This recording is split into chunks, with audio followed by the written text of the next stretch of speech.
राज्य भर में एसटी कर्मचारियों द्वारा अपनी लंबित वित्तीय मांगों का सरकार का ध्यान आकर्षित करने के लिए विरोध प्रदर्शन किया जा रहा है। इसी सिलसिले में आज हिंगनघाट में विरोध प्रदर्शन किया गया।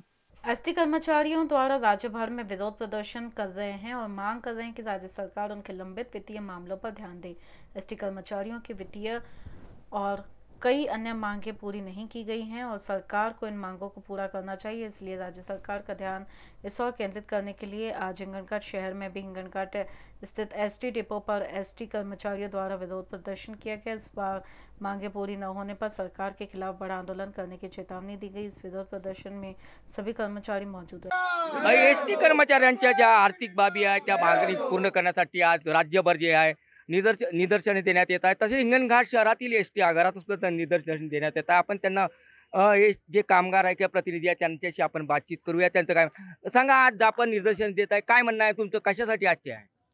आज दिनांक 5 मार्च 2025 रोजी महाराष्ट्र राज्यभर प्रत्येक युनिटवर आगार पातळीवर आणि विभागीय पातळीवर महाराष्ट्र एसटी कामगार संघटनेच्या माध्यमातून गेट निदर्शने या ठिकाणी शासन आणि प्रशासनाला एका प्रकारचा इशारा।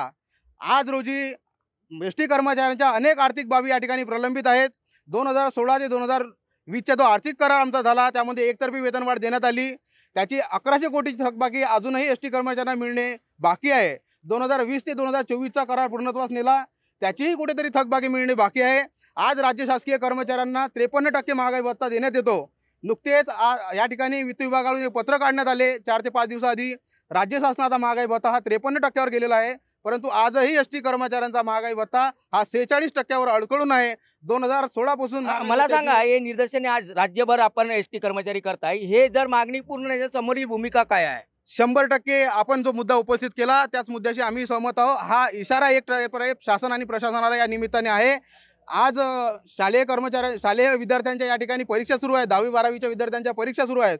कुठेही त्यांची हयगई या ठिकाणी होऊ नये, प्रवाशांना दैवत मानून काम करणारे एसटी कडून तुमच्याकडून कुठलं पाऊल का एसटी बंद किंवा संप असं कुठलं पाऊल? 100% या निदर्शने या ठिकाणी करत असताना शासन आणि प्रशासनाने एसटी कर्मचाऱ्यांच्या आर्थिक बाबीविषयी जर तोडगा काढला नाही तर येणाऱ्या पुढील कालावधीमध्ये संघटनेच्या माध्यमातून एक मोठं आंदोलन राज्यभर या ठिकाणी उपस्थित निर्माण करण्यात येणार आहे आणि सर्व कर्मचाऱ्यांचा त्या ठिकाणी पाठिंबा त्या आंदोलनाला राहणार आहे।